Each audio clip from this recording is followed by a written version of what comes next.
Om Jnanatimirandasya Jnananjana Shalakaya Chakshurunmilitam Mena Tasmai Shri Gurave Namaha Shri Chaitanya Manobishtam Sthapitam Mena Bhutale Swayam Rupa Kadamahyam Dadati Swapadantikam Vandeham Shri Gurun Shri Yuta Padakamalam Shri Gurun Vaishnavamscha Shri Rupam Sagrajatam Savana Raghunathanvitam Tam Sajivam Sadvaitam Savadutam Parijana Sahitam Krishna Chaitanya Devam Shri Radha Krishna Padan Sagana Lalita Shri Vishakhanvitamscha He Krishna Karuna Sindhu Dinabandho Jagatpate Gopesha Gopika Kanta Radha Kanta Namostute Tapta Kanchana Gaurangi Radhe Vrindavaneshwari Vrishabhanu Sute Devi Pranamami Hari Priye Vancha kalpatarubhyascha kripa sindhubhyeva cha patitanam pavanebhyo vaishnavebhyo namo namaha. Jai Shri Krishna Chaitanya Prabhu Nityananda Shri Advaita Gadadara Shri Vasa Adi Gaura Bhakta Vrinda Hare Krishna Krishna Krishna Hare Hare Hare Rama Rama Rama Hare Hare. Hare Krishna. Welcome you all for this auspicious Purushottam month Ekadashi Katha on Lord Brahma's prayers to Lord Krishna after the Brahma Vimohan Leela. Right, so we will start with today's discussion. It's a very special discussion.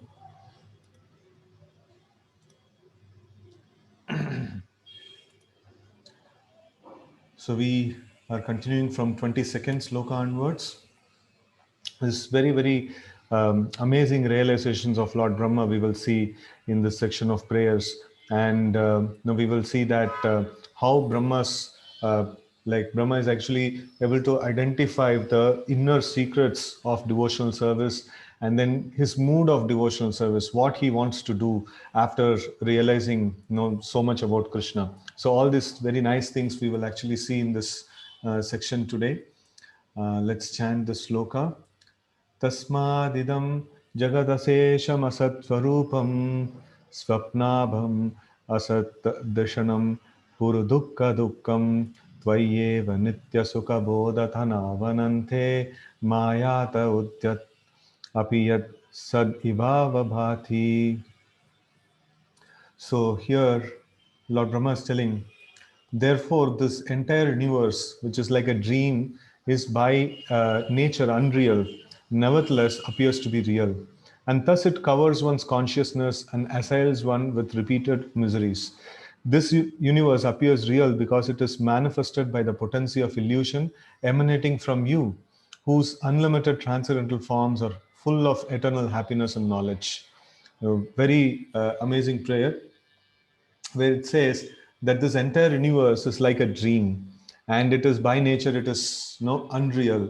So this is something that from Bhagavad Gita also we will be discussing about this in many places.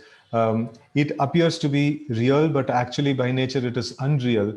So like but Prabhupada, in the introduction to Bhagavad Gita recently we were studying, he was mentioning that this world is real, but then it is temporary. So that will be established. So why it is called unreal? Because the things that we are seeing in this world, the promise of happiness that the things that are giving in this world, so that is actually unreal. So we had this discussion, if you are given a nice mango and it is like very ripe and it's so nice looking, and then you are actually putting it in your mouth and you understand it is a plastic or a rubber mango, right? So it will not give you the happiness.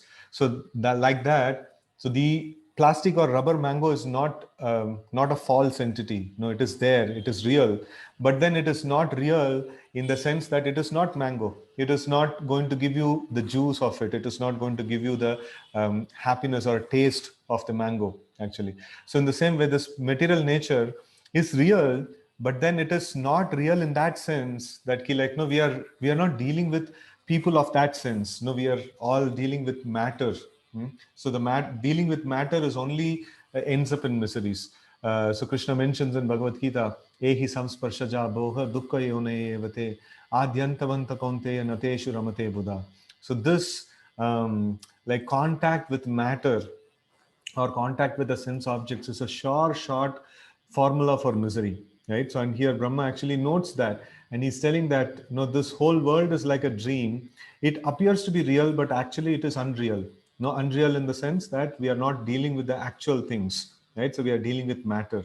We are meant to deal with spirit. No, we are spirit and we are meant to deal with spirit, but then we are now dealing with matter.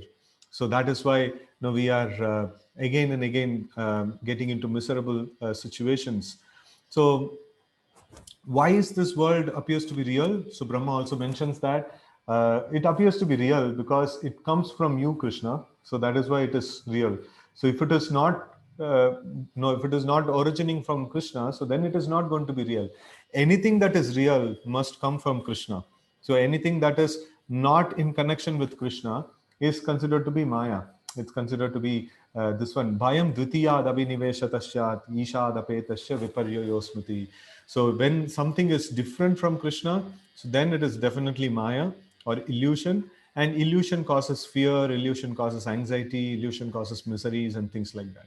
So here, this world may appear to be like something which is which appears to be real, but then no, that is caused by the illusion, and even the appearance or resemblance of reality is coming because it is originating from Krishna. Otherwise, it is not having the power to have that reality. And what about Krishna? Krishna has transcendental form, and Krishna is like having unlimited transcendental forms. Advaitam Achyutam Anadim Ananta Rupam Adyam Purana Purusham Navayavvanam Cha. Right? So Krishna has unlimited, wonderful transcendental forms that he has. So that's the this one. So let's see the purport, and then we will move on. So in the purport we see, as an object of enjoyment or permanent residence for the conditioned souls, the material universe is certainly illusion, nothing more than a dream. One may give the analogy that the vision of abundant water in desert is no more than a dream, although real water exists elsewhere. Similarly, the vision of home, happiness, and reality within matter is certainly no better than a foolish dream in which repeated miseries appear. So in this world, basically it is saying that just like in a desert, no, you find some water in that temperature, in that like in that kind of a heat, what is there? There cannot be any water over there, right? So, but if I am able to find some water, that means it is illusion. So, in the same way, here it is mentioned in this world, if we happen to find happiness, no, that is actually illusion. No, it is there is no real happiness is there in this world. In another sense, however, the universe is real. In his commentary on the Vedanta Sutra, Srila Madhvacharya has confirmed this by quoting the following statements from Vedic Shruti mantras: Satyam hi evedam Vishwam Ashrujat. The universe created by Lord is real. The perfect authority of Vedas thus certifies this universe to be real. Nevertheless, because our knowledge is stolen by illusion, as indicated here by the words Asad Dishanam, we cannot properly understand this universe or the Supreme Lord who has created it. As the expansion of Lord Krishna, the universe is real and is meant for being engaged in his service. So this is a very, very key point. So whatever is there as property, in this world, what even the matter, it has to be engaged in service of Krishna because it is Krishna's property, right? One who accepts the kingdom of God as home, the Lord himself as the object of love, and material universe as paraphernalia for being engaged in Lord's service, dwells within eternal reality. Wherever he may be, he may go within the material world and spiritual world, right? So this is a very important point. So here we see that um, this very essential aspect is mentioned. This world is real, but then this world is to be used, in the service of the Lord. The items of this world is used to be, should be used in the service of the Lord. Our real home is the spiritual world, and our lovable object is Krishna. And all the material elements that we are, presented with, around us, it has to be used in the service of the Lord. So when we do this thing, then we live in reality. Then we live in proper sense. And but then we have told that this material world is source of misery. So then now if I think that Krishna is my Lord and then use everything in Krishna's service, will this not be any more miserable? So then it says, कैवल्यं नरकायते त्रिदशपुराकाशपुष्पायते दुर्दान्तेन्द्रियकालसर्पपतले प्रोत्खातदंस्त्रायते Vishwam Purna Sukhayate. Now it is mentioned that Vishwam, this material world, becomes a source of happiness or bliss. Vishwam Purna Sukhayate. How it becomes? Because no, it is actually, if we are doing everything in connection to Krishna, so then everything becomes full of happiness. Everything becomes full of auspicious, right? So the main problem when a thing becomes material is when I want to use that thing for my own satisfaction. So then it becomes material. So when I want to use things for Krishna's satisfaction, then it becomes spiritual. And spiritual things ends up in happiness. Material thing ends up in misery, right? So this is the crux of the matter. And let's see the next sloka. एकस्त्वम् आत्मपुरुषः पुराणः सत्यस्वयं ज्योतिरनन्त आद्यः नित्यक्षरो जश्र सुखो निरञ्जनः पूर्णाद्वयो मुक्त उपादितो मृतः. Okay. You are the one supreme soul, the primeval supreme personality, the absolute truth, self-manifested. Okay, I didn't share the screen. Sorry. So this is the sloka that we read. Just a minute. Yeah, Ekastvam Atma Purusha Puranaha Satya Swayam Jyotir Ananta Adyah Nityaksharo Jasra Sukho Niranjanaha Purnadvayo Mukta Upadito Mritaha. So here Brahmaji is telling, you are the one supreme soul, the primeval supreme personality, the absolute truth, self-manifested, endless and beginningless. You are eternal and infallible, perfect and complete, without any rival, and free from all material designations. Your happiness can never be obstructed, nor have you any connection with material contamination. Indeed, you are the indestructible nectar of immortality. Right? So here, Lord's position is mentioned. Right? So in the Bhagavad Gita, we may have studied that Janma Karma Chame Divyam Yevam Yo Veti Tattvataha Tattva Deham Punarjanma Naiti Mamiti So Arjuna. So to attain the Supreme Lord or to attain that blissful state of existence, so we need to understand the position of the Lord. We need to understand how great is the Lord. We need to understand like what kind of transcendental body that the Lord has and things like that. So this is something that we have to keep reiterating to ourselves, that what Brahma is saying here, it's very, very essential. If we understand this point, we are going back to the spiritual world. There is our liberation or our getting back to the spiritual world is guaranteed, right? So let's see the purport. Srila Sridhar Swami explains how the various terms of this verse demonstrate the transcendental body of Lord Krishna is free from the characteristics of material bodies. So this is the key, like how the Krishna's body is divyam, Janma karma cha me divyam, right? So that is evam yo veti tattvataha. So here Brahmaji, he understands that Krishna's body is divyam, and then he is explaining it to us. And by the words of Brahma, we can actually realize, we can actually get an kind of an idea of Krishna's personality, Krishna's body, right? Okay. So, but Lord Krishna, sorry, all material bodies go through 6 phases: birth, growth, maturity, reproduction, decline, and destruction. So, these are the 6 kinds of transformations that any material thing goes through. If you take a fruit, or if you take our own self, our own body and our own self, so it all goes through these 6 kinds of transformation. So birth, it is born at certain time, it grows and it comes to a maturity, and then it reproduces, then dwindles and destruction, finally. So but we see here, let's continue the purport. But Lord Krishna does not take material birth, since he is the original reality, a fact clearly indicated here by the word adya, adya, like original. We take our material birth within a particular material atmosphere. In material bodies, there are amalgamations of various material elements. Since Lord Krishna existed long before the creation of any material atmosphere or elements. There is no question of birth for his transcendental body. So this is confirmed by Lord Brahma in Srimad Bhagavatam. In the beginning of the creation, we see that no Lord Krishna was existing, and then Brahma could able to see the darshan of the Lord, and then he could able to have a handshake with the Lord, and then he was empowered with the power to create the creation. Right. So here we see that Brahma is yet to create, yet to start the creation. And who's the second entity who is meeting Brahma? So that is a very special thing.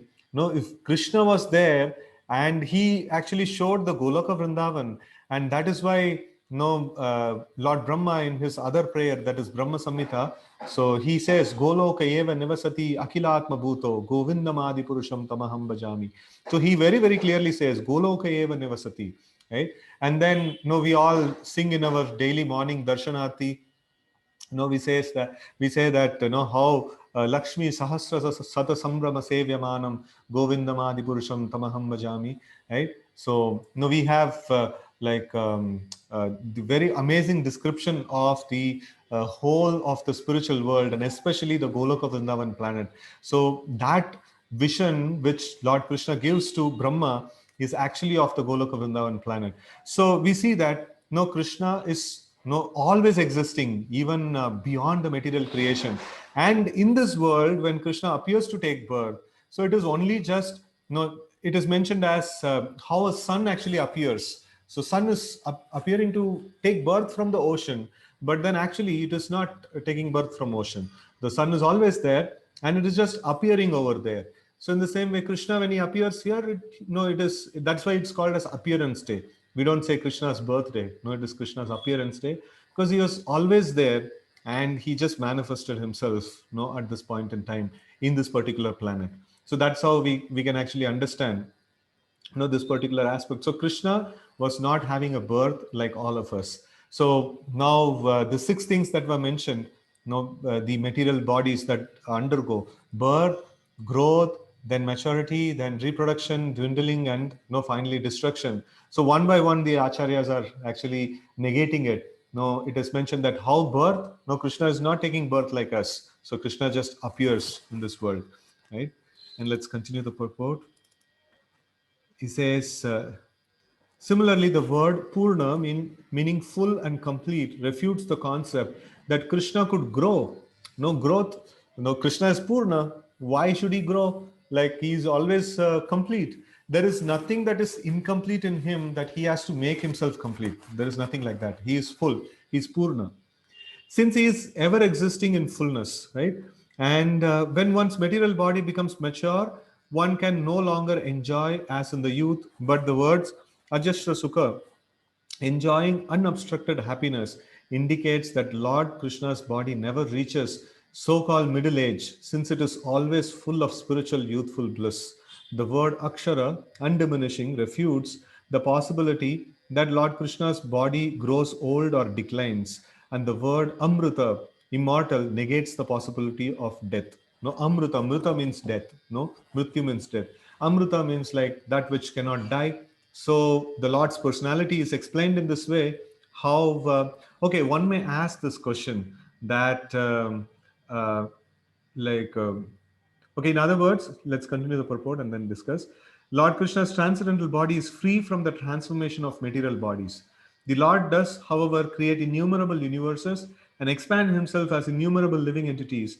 But the Lord's so-called reproduction is completely spiritual and does not take place at a certain phase of bodily existence. Rather, it constitutes the Lord's eternal proclivity to expand his spiritual bliss and glories. So here one question may be asked. No, somebody may ask like, no, Krishna was born as a small child, and of course he showed his Chaturbhuja Rupa, and in the beginning in the jail, in the prison house of Kamsa, and then he became a small child, and in front of everyone's eyes, Krishna and Balaram grew. So then, how is it that you can say that no, he was not growing? So then it is mentioned that all of the forms that Krishna displayed, it is all eternal forms. Krishna's baby form is eternal form. Krishna's boyhood form is also eternal form. And then if you see, Krishna never grew beyond the age of youthfulness. So 16 years old. So that is why he's no Nava Yavvanam cha. No, he's always fresh youth. It is not that no, he's in the end of the youth. He's in the beginning of the youth. No, that is the position. So once one of the disciples of Prabhupada in the initial days, he drew the picture of Krishna with a lot of muscles and like no little elderly kind of a personality. And Prabhupada told, no, Krishna doesn't appear like this. No, Krishna is always youthful. He doesn't need no so much of muscles and things like that for fighting the demons. No, he is all powerful, but at the same time, his body is fresh youth. No, he's completely tender in his bodily limbs. No, that's how the no Krishna's body is. And no, this is what he mentions. And we see that this growth aspect is not there. No, in Krishna's this one, it is mentioned that Krishna's Balya Leela, Krishna's childhood pastimes, is happening here in this planet. And then when it finishes here, it appears in some other planet. And then the next form that is there, that's a completely eternal form. The boyhood form is completely an eternal form.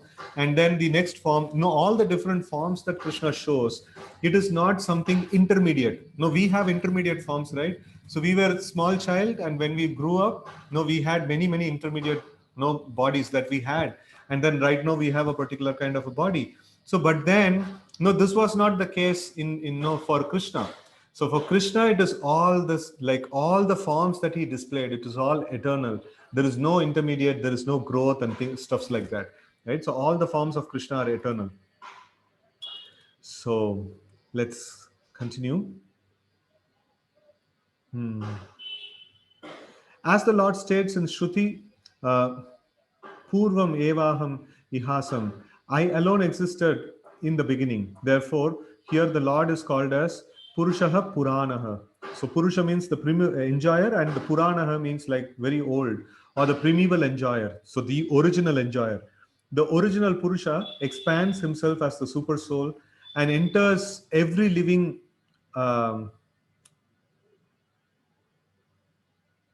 where did I go?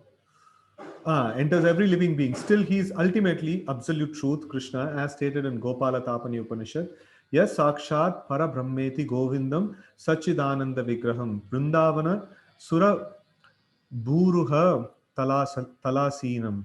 The absolute truth himself is Govinda, who has an eternal form of bliss and knowledge, and who is sitting beneath the shady desire trees of Vrindavan. This is an amazing thing. This kind of a statement is quite difficult to find in the Upanishads, and we see it's an exceptional statement. Yet Sakshat Parabrahmeti. So that Sakshat Parabrahma, Govindam, no, that Sakshat Parabrahman, Govindam, like Sachidananda Vigraham. He's not made of material body. No, he is Sachidananda Vigraham. So what is he doing? Vrindavanam, no, Sura Bhuruha. So Vrindavana Sura Bhuruha Talasinam. So he is actually no sitting on underneath the tree in the Vrindavan. So he, that person who is Vraja Vihari, that person who is actually wandering in the holy land of Vrindavan, he is the Parabrahman, right? Yat Sakshat Parabrahmeti Govindam. So that's the amazing quote from the Gopala Tapani Upanishad. This absolute truth is beyond material ignorance and beyond even ordinary spiritual knowledge. As stated in the same Gopala Tapani Shruti, Vidya Vidya Bhyam Binnaha. Thus, in many ways, the supremacy of Lord Krishna has been established in the Vedic literature, and it is here confirmed by Lord Brahma himself. Right, so it's like ultimate confirmation. The original living entity within the universe is Lord Brahma, and there is nothing that is unknown to him. So when he is confirming this, it becomes more solid and authentic. So text 24. Evam vidam tvam sakalatmanamapi svatmanamaatmatmataya vichakshate gurva gurvar kalabdhopa nishad suchakshusa yethe tarantiva bhava bhavanrutam buddhim. Okay, so here it's mentioned those who have received the clear vision of knowledge from the sun like spiritual master can see you in this way as the very soul of all souls, the super soul of everyone's own self. Thus, understanding your original personality, they are able to cross over the ocean of illusory material existence. right? So this is a very amazing thing. Now we have to, it's a small purport. We'll just read that and we will discuss. As confirmed in Bhagavad Gita 4.9, Janma karma cha me divyam evam yo vetti tattvataha tatva deham punarjanma naiti mam iti so Arjuna. One who knows the transcendental nature of my appearance and activities does not upon leaving the body take his birth again in the material world, but attains my eternal abode, O Arjuna. Right? So it is very important for us to understand the clear knowledge. No, we have to get the clear vision of knowledge from sun like spiritual master, and then we can see the supreme lord. No, here Brahma is having the personal audience of the lord. He's telling, no, then we can see you in this way. No, he's practically seeing the supreme lord over there. It's an amazing thing, and he's telling that only if we have the clear vision of knowledge, no, God from sun like spiritual master, then we can see you in this way. Why Brahma is telling in this way? No, he's just before this also he saw, the Supreme Lord. No, but then at that time he was not able to realize that he is the Supreme Lord, and he stole the cows and the calves and these cowherd boys, and no, he got into trouble, and now he's telling that no, it requires a clear vision of knowledge. So Krishna is the spiritual master of Brahma, and then no, Krishna gives him the spiritual knowledge, and then he gives him no wonderful darshan of himself and enables him to understand. That's a very important aspect. No, later on in the prayers we will see this particular aspect. No, Lord Brahma is telling, no, Lord Krishna has to enable prasada leshanugrahita evaye janati tattvam, no, bhagavan vichinman. So it is very important. Until unless we get the grace of the Lord, and the grace of the Lord comes via the spiritual master. No, that's the way actually the grace of the Lord comes. And if we actually can get that grace, and then if we can actually understand the Lord in that way, so then it is very, very fortunate. That is why it is mentioned, Brahmanda Brahmita Kona Bhagyavan Jiv Guru Krishna Prasade Pai Bhakti Lata Bij. So that's mentioned that who like after we come across many, many lifetimes, like wandering in this material world, a Brahma Bhavana Loka, like roaming around entire Brahmanda Brahmita, and after that, Guru Krishna Prasade Pai Bhakti Lata Bij, right? Kona Bhagyavan Jeev. So such a person is called as Bhagyavan. Such a person is really, really very fortunate to have an opportunity to hear about Krishna, to have an opportunity to understand Krishna, right? So it is very, very fortunate position, right? Even if a person gets the opportunity to see the Lord face to face, still it is not possible for him to understand the Lord. No, it requires the mercy of the Lord.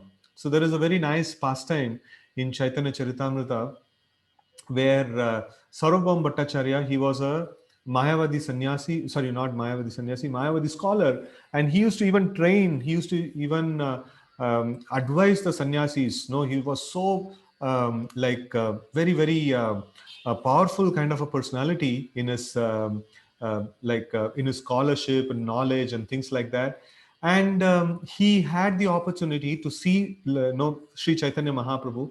When Chaitanya Mahaprabhu entered into Jagannath Puri, he saw the forms of Lord Jagannath, and he was like completely immersed in ecstasy. Because Chaitanya Mahaprabhu is Krishna in the mood of Radharani, and Jagannath is Krishna himself, and he is in separation from Radharani.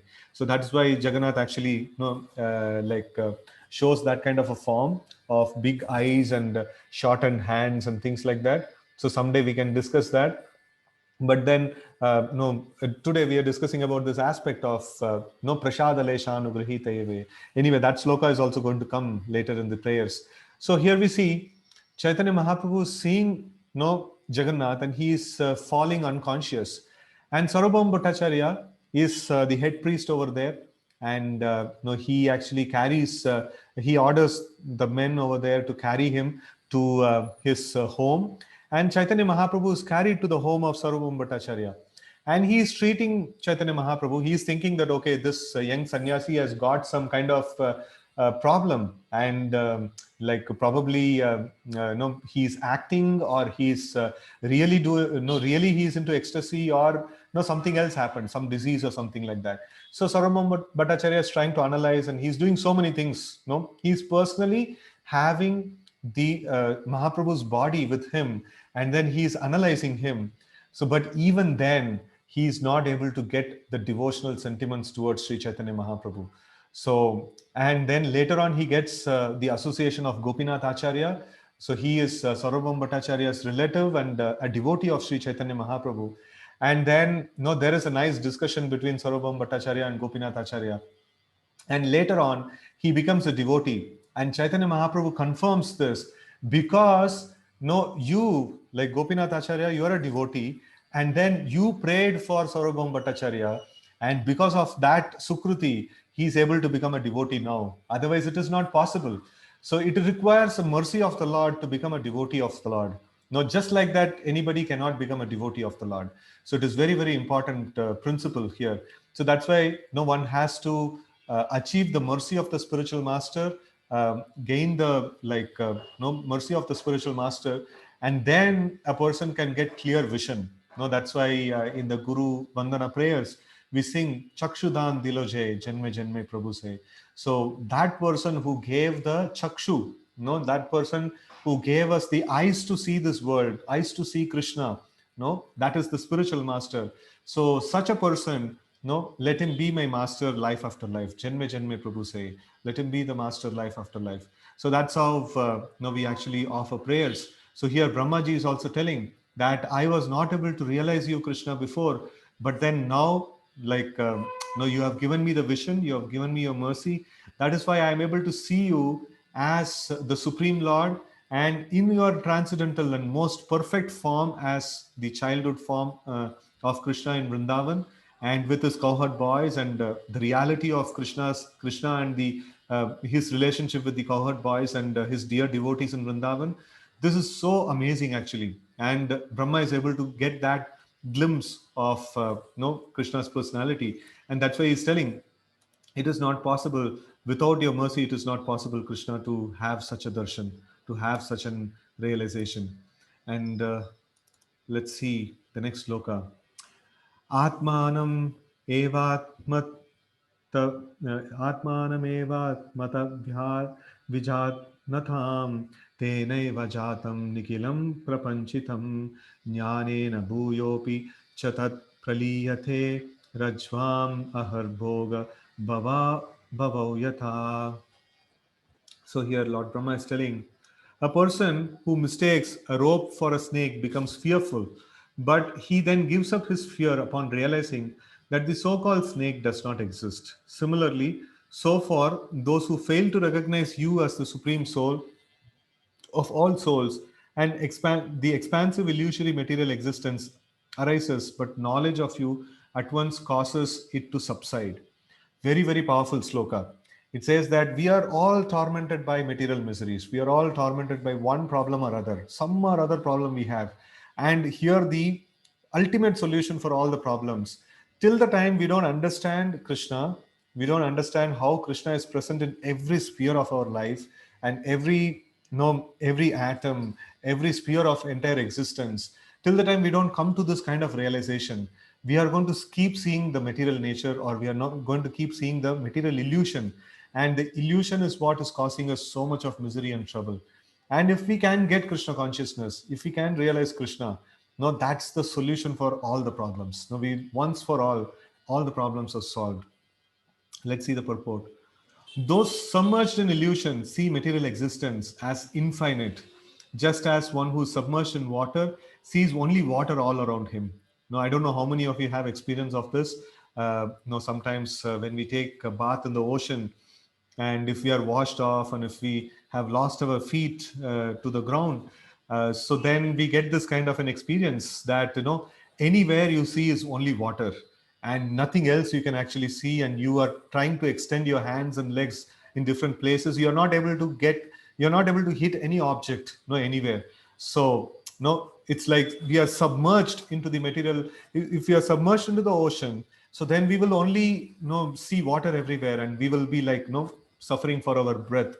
And in the same way, here in the material ocean, we are submerged into the material ocean, and wherever we see, we are like dur dur tak, like we are seeing only matter, we are seeing only material illusion, right? So that's a very, very amazing example that has been taken here. So let's continue the purport. For example, Material scientists and philosophers, submerged deep within the ocean of material illusion, imagine that the material nature extends infinitely in all directions. In fact, the material creation is a finite ocean of ignorance in which foolish living entities such as material scientists are unceremoniously dunked by the order of Supreme Personality of Godhead. Even we are also there, no? Even we are also here. So it is very nice. It is put that this material ocean or this material world or material illusion is a finite entity. It is not an infinite entity. It's a finite entity, and in which all the materially motivated people are put inside and dunked inside. And that's why, we see everything as matter. The moment we can raise above this waters of material existence, and the moment we can actually come to the point of Krishna consciousness, we will be able to get out of the miseries. We will be able to see the light of Krishna consciousness, right? To be trapped in a world in which all things are born and die is certainly a fearful experience. Anyone trapped in dark place naturally becomes fearful. So somebody may say, okay, I don't have fear of death. No, I'm positive and things like that. But always, time to time in this world, everyone gets this fear. What next? What's going to happen next? No, what if the current securities which I have, no, if all these things goes off, no, what's next? What will happen to me? That's actually a fear of death. No, fear of death not just it not just means that we have to give up this body. No, that is only fear of death. So fear of death is change of any position in this world. No, right now I'm working in some company. What if they remove me? No, what if I lose my job? So what's next? No, what am I going to do? That's also a kind of a death that is happening. No, the change in the position, the change in environment, and the uncertainty of the future that lies in front of us. So actually speaking, there is infinite future that is lying in front of us, even after death. No, there is much more life is there. So, and Krishna is our master, and Krishna is our protector, and Krishna is the one who is taking care of everything for us. And it is his problem, to think of how I'll be engaged. And if we are very dear entities or we are very dear friends of Krishna, Suhridam Sarva Bhutanam, Krishna actually says that I am your dear best friend. If you're actually dear friends of Krishna, why will Krishna not take care of us? Why should we think of the security? Why should we think of lamenting about no what's going to happen, what's going to happen, what's going to happen? No, something is going to happen. But Krishna is my friend. No, he will definitely have a check on the whole situation. Even the worst of the things happens in this world, still Krishna is my friend. He's going to take care of me. Why should I worry about? Right? So it's very important thing to understand. So, okay, let's see this purport. To be trapped in the world in which all things are born and die is certainly a fearful experience. Anyone trapped in a dark place naturally becomes fearful. Since material life is always covered by darkness of ignorance, every conditioned soul is fearful. This is a basic factor of every single living entity in this world. Everyone is fearful of something or other, right? So the material nature is not ultimate reality, and thus analysis of matter can never provide answers to ultimate questions.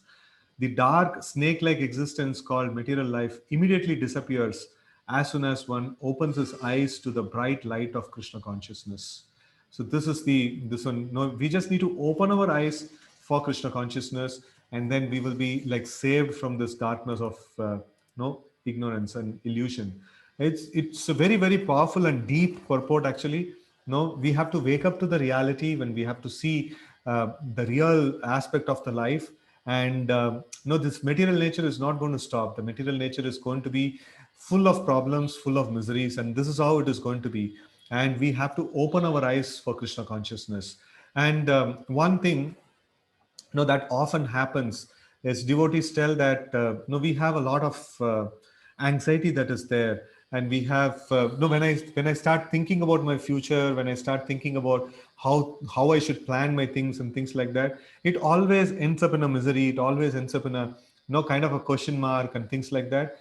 So one very important instruction or one very important lesson that we have to take from this is that we should stop not too much of plan making. Just how much is necessary we should make, because the plan making is happening with the contaminated intelligence which is powered by three modes of nature. We will, like when we go and various things like various products they say, right? So it is powered by Intel, like the laptop we can see like the powered by Intel pin, Intel processor and things like that, or powered by some the petrol companies also they say like it's powered by so and so chemicals and things like that. So in the same way, our material mind is powered by the three modes of nature, and the time that we are spending speculating and thinking about and things like that, we are fully taking association of three modes of nature. If we are not thinking in terms of Guru Sadhu Shastra, we are actually taking no association of material nature, and it is going to association with three modes of nature means it must end in misery. It cannot end in happiness, and definitely we are not in mode of goodness. So in Kali Yuga to be established in mode of goodness is very difficult. So like we will be taking association of mode of passion and ignorance, and it is quite miserable, right? So we should be very careful that sometimes it is mentioned that if devotees can practice chanting the names of the Lord throughout the day, whatever we may be doing, so we can just simply go on chanting Hare Krishna, Krishna Krishna, Hare Hare, Hare Rama, Ram Ram, Hare Hare. So we can actually keep chanting. That can actually take us out from the illusion. Left to ourselves, our natural position is to be in the three modes of nature. So if we can actually keep us in Krishna consciousness, if we can actually open our eyes to the bright light of Krishna consciousness, as it is mentioned in this purport, so then we can be very, very safe and secure.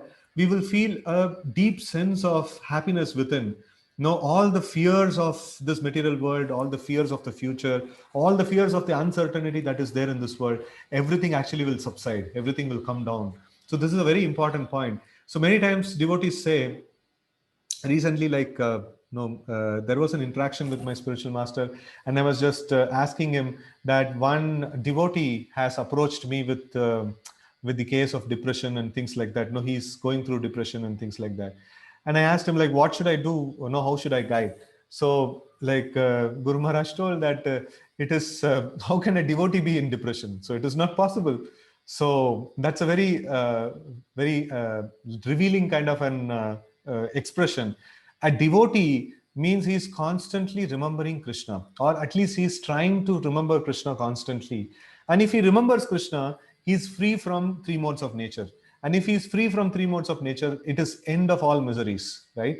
So that's a very important thing. We may not be free from three modes of nature, but we can consciously try to be in Krishna consciousness. We can put some conscious effort to be in Krishna consciousness, right? So we can try to chant, we can try to take association like this. Why we like sometimes we may be discussing the same topics, but then why is this association very important? Why is it that we have to come and listen to Krishna consciousness while speaking? No, I am getting free of my fears, and while listening, no, you are all getting free of your fears. So this is Amrita actually. This Krishna Katha or discussions about the Supreme Lord is Amrita, and it can actually free us from all the pains or all the material miseries, right? So that's the glorious aspect of Krishna consciousness. Okay, let's continue. The next sloka, text 26. Ajnana samnyau bhavabandha mokshau dvav namananyo sta ritajna bhavat ajasra chittatmani kevale pare vicharyamane tarana vivahani. So here Brahmaji is telling the conception of material bondage and the conception of liberation are both manifestation of ignorance. A very, very powerful point. We will discuss this. Being outside the scope of true knowledge, they cease to exist when one correctly understands the pure spirit soul is distinct from matter and always fully conscious. At that time, bondage and liberation no longer have any significance, just as day and night have no significance from the perspective of sun. So let's just discuss this one. So I'll just give the purport in essence.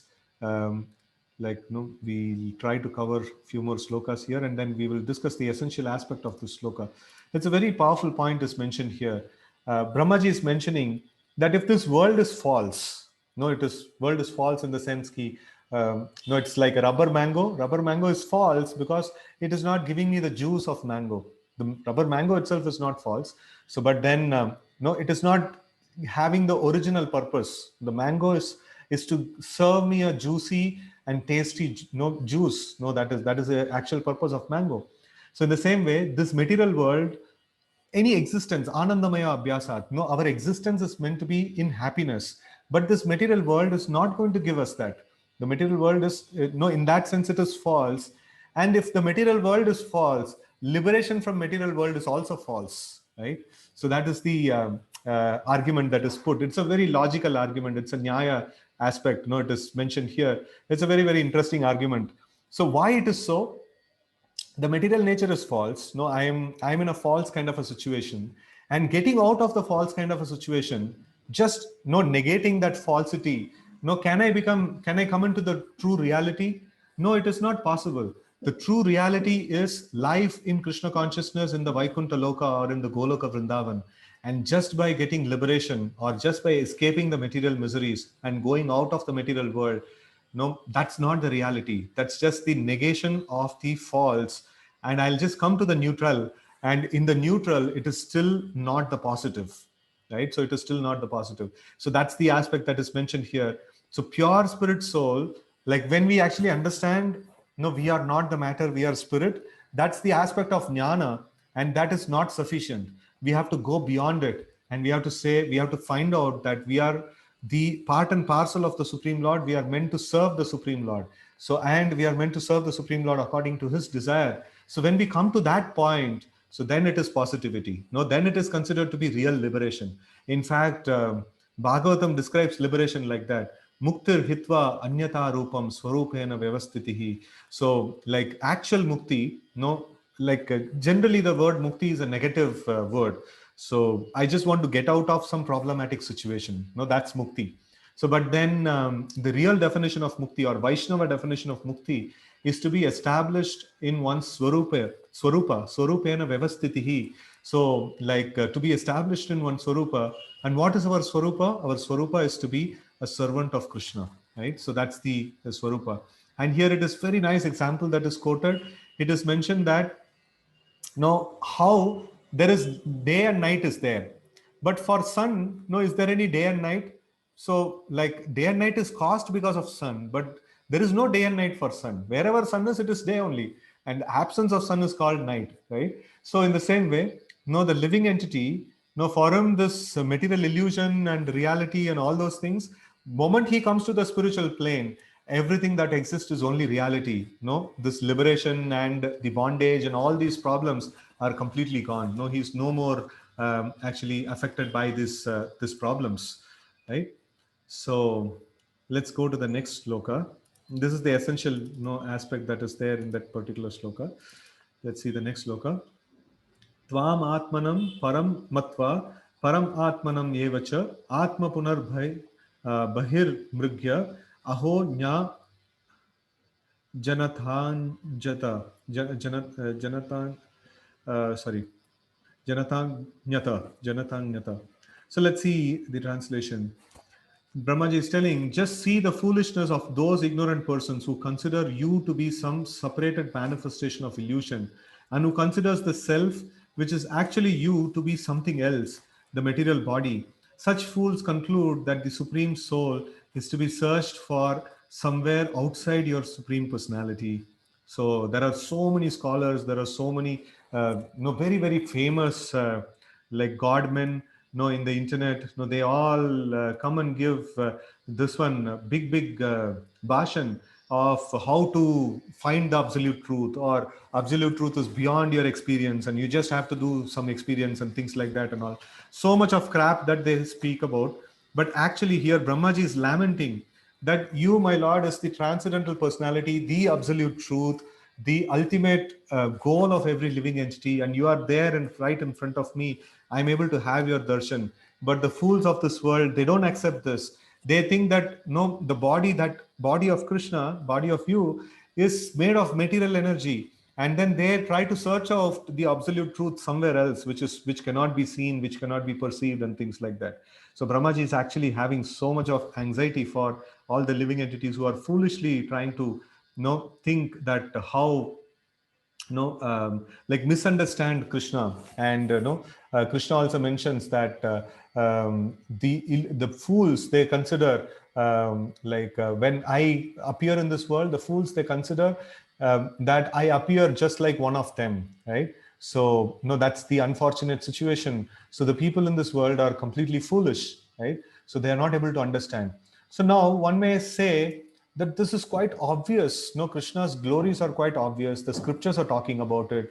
The Upanishads are talking about it, and we can also logically see from from the Krishna's Leela and the scriptures that he is the supreme Lord. So then, what's the difficulty? Why these foolish people are not able to understand? No, that's the question that Brahmaji is coming up to. And let's see the next sloka. It's a very nice this one. Brahmaji is telling Antar bhaventa bhavantameva hi atat tyajanto mrigayanti santaha asantam api anthi ahim antarena santam guna tam kim u yananti santaha. So he says that, "O unlimited Lord, the saintly devotees seek you out within their own bodies by rejecting everything separate from you. Indeed, how can discriminating persons appreciate the real nature of a rope lying before them until they refute the illusion that it is a snake?" So this is also very important, this one. So after this, Brahma will be answering that question: why, even though it is so obvious Krishna's glories are, so why the foolish people are not able to understand it? So before explaining that, he is explaining how the saintly devotees, they are able to understand the Supreme Lord, and they are able to find the Lord within their own bodies by rejecting the unwanted things. So we know that Ishvara Sarva Bhutanam Hridadesha Arjuna Tishtati. So the Lord actually resides in the heart of the living entities. And no, if we want, we can search out the Lord within our heart. And for that, it's a very important thing that is needed is, that is mentioned, that one has to discount the unreal things. Then only he can actually, it is mentioned that rejecting everything separate from you, right? And indeed, how can discriminating persons appreciate real nature of rope lying before them until they refute the illusion that it is a snake? So this is a famous analogy that is used by the impersonalist, and no surprisingly, Brahma is also using the same analogy, and he is telling that until unless I refute the idea that it is a snake, like if I mistake rope to snake, and then I'm so much in fear, I'm screaming and no, please save me and things like that, and then I'm seeing the rope a little more carefully. No, it is not moving, and it is just like looking like a rope, and then I observe a little bit more. Oh, it is just a rope. No, it is not. It's not going to create any problem to me, right? So I immediately get out of the fear, right? So this illusion has to be removed. That is when I'll be removed from the fear. So in the same way, the material attachment, material sense gratification, and Krishna consciousness go ill together. So these two things doesn't go together well, right? So until unless a person identifies what is material sense gratification and then removes it from his path, that is when he'll be able to see no real Krishna consciousness, real no real rope, no, that is there, right? So here we'll just read a little bit. One may argue that a person should cultivate self-realization and at the same time pursue sense gratification for material body. This proposition is herein refuted by the example of misidentifying a rope as a snake. One who mistakes a rope for a snake becomes fearful and thinks of so-called snake. But upon discovering the so-called snake is actually a rope, he experiences a different emotion, relief. No, so this is what essentially we were discussing. So saintly people, they are expert in identifying the actual position of everything. So, and they are free from all the troubles and tensions of this world, right? So those who are saintly and wise always cultivate Krishna consciousness, spiritual knowledge, having transcended the foolish misidentification of the body as the self. Such Krishna conscious persons go on to realize the Supreme Personality of Godhead who dwells within the material body as super soul, the witness and guide of every living entity, right? Realization of super soul and the individual soul is so pleasing and satisfying that a self-realized person automatically gives up everything irrelevant to his spiritual advancement. So this we can practically do, as we were saying, either think of Krishna's this one discussion, something that we have, or what you have heard in the Srila Prabhupada's class, or what you have read, or you can simply chant the names of Krishna. So if we can keep ourselves engaged in this way throughout the day. No, it is mentioned here, it is so pleasing and satisfying, right? So it is this experience we should all have. Now, how it is so pleasing and satisfying to be in Krishna consciousness. So more we have this experience, more we will try to be Krishna conscious, and more we can be free of problems of this world. Right? So this is the sloka I was talking about. It's a very, very important sloka. Let's try to chant and discuss this sloka for next 5-10 minutes, and then we will conclude. अथापि ते देवपदाम्बुजद्वय प्रसादलेशानुगृहीत एव हि जानाति तत्त्वं भगवन्महिम्नो न चान्यये कोऽपि चिरं विचिन्वन्.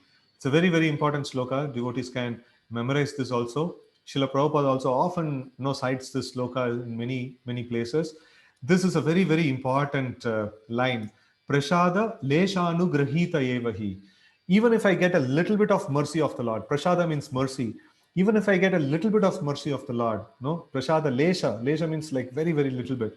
Grahita evahi, janati tattvam, I will be able to understand the Supreme Lord. So here Brahma actually answers, though it is quite logical to understand Krishna's Supreme Personality of Godhead, he is so attractive on top of it. And who will not render service to him? Who will not get attracted to him? No, people cannot get attracted to him until unless they get prasada leshanugrahita evahi.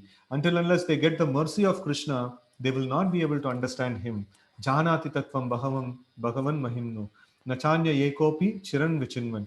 No, otherwise, if we try to find out or try to get this kind of a realization in other ways, it is not possible. Right, so let's read the translation. My Lord, if one is favored by even a slight trace of mercy of your lotus feet, he can understand the greatness of your personality. But those who speculate to understand the Supreme Personality of Godhead are unable to know you, even though they continue to study the Vedas for many years. Right? So this is the thing that we have to know. Like every day we are trying to chant, we are trying to read, and we are trying to do some devotional practice. So this is something that we have to ask for. Right? So we should ask for the mercy of the Lord. No, Lord, I'm trying to understand you, but no, I don't think it is possible. No, it is definitely not possible by my energy. No, you please be merciful unto me. You give me a little bit of mercy of yours so that I can understand you. I can have a taste of your experience. Like, no, how is it to be in Krishna consciousness? What does it means to be in Krishna consciousness? No, let me have a little bit of experience of it, right? So we should actually beg in front of the Lord that, no, let me have a little experience of your personality, right? And let's see the purport. This translation is quoted from Srila Prabhupada's Chaitanya Charitamrita Madhya Leela, chapter 6, text 84. Lord Krishna is very eager to bestow his mercy upon the conditioned living beings who are uselessly struggling with the Lord's illusory energy Maya. The conditioned soul struggles for happiness through sense gratification and for knowledge through mental speculation. Right? So happiness he is trying to get from sense gratification, and he is getting knowledge from mental speculation. Both are useless and frustrating experience actually. So both process ultimately brings him to a morose and hopeless condition. If the conditioned soul surrenders to the lotus feet of Lord Krishna and acquires even a trace of his mercy, trace of his causeless mercy, the whole situation is changed and the living entity can begin his real life of bliss and knowledge in Krishna consciousness. So this comes to a crux, this comes to a very, very important point. If the whole thing it lies on the mercy of Krishna. The whole thing lies on the mercy of Krishna. So we should try to beg for the mercy of Krishna. No, like if I can have a little bit of your mercy, I'll be able to see things clearly. I'll be able to have a proper perspective of your personality. I'll be able to like properly engage in Krishna consciousness, and I can be happy, right? So if I'm not happy, no, I have not got the mercy of Krishna. A person who has got the mercy of Krishna, he will always be very happy and blissful in his Krishna consciousness in his life, right? So let us all try to be nice devotees who will be showered with a lot of mercy of Krishna, and who will all be like practicing Krishna consciousness always in a joyful mood, right? So if we are in joyful mood, Krishna mentions that devotee who's always blissful in his Krishna consciousness. No, he's very dear to me. Like Krishna gets attracted to such a person. If a person is always morose and always like not very enthusiastic and things like that, it is not a very good thing. No, Krishna doesn't like such person. So if we can actually beg from Krishna that let me have a little bit of mercy of yours. No, let me become a nice devotee of yours. No, please accept me as your devotee. Right. So that's a very important thing. Now we will see the next sloka. No, from the Thursday, we will try to complete this whole section till the 40th sloka. So we see that in the 30th sloka, Brahmaji will be telling about, no, if I have, no, somehow or other, if I can become a devotee, the same mood, no, Brahmaji is going to express, somehow or other, if I can become a devotee, no, I can become, no, one of these cowherd boys. What's the point of being Brahma and managing the entire creation? If I can become one of these cowherd boys or some of your associate in Vrindavan, no, I'll be so grateful. No, I'll be in full bliss, right? So Brahmaji is praying for that. And then from 31st sloka to 40th sloka, it's going to be really very wonderful. Brahmaji is going to explain about the glories of the residents of Vrindavan. And these people are really amazing. They are so fortunate. What kind of fortune, good thing, or what kind of good fortune that they have got. They're able to play with Krishna. They're able to be with Krishna. They're able to, like, they are able to exchange such intimate dealings with Krishna. What kind of great mercy that they would have got. So that's something that Brahmaji is actually is going to think about. So it's going to be very very sweet section. The last section is going to be very sweet section. It's going to cover a lot of things that Brahmaji is seeing in Vrindavan. He's going to be astonished seeing the mercy that the Lord has bestowed upon the cowherd boys, the gopis of Vrindavan, the mother of Krishna, the father of Krishna, everyone, how fortunate they are, right? So this is the thing that Brahma is going to explain, right? So we will all hear that on Thursday. So thank you all very much for joining this session on this auspicious Ekadashi, on the glorious prayers of Lord Brahma to Lord Krishna, right? So I wish all of you be blessed by Krishna's mercy abundantly, and then all of you be very very blissful in your Krishna consciousness. Thank you very much. Hare Krishna. Srila Prabhupada ki jai. Gaura Bhakta Vrinda ki jai. Hare Krishna.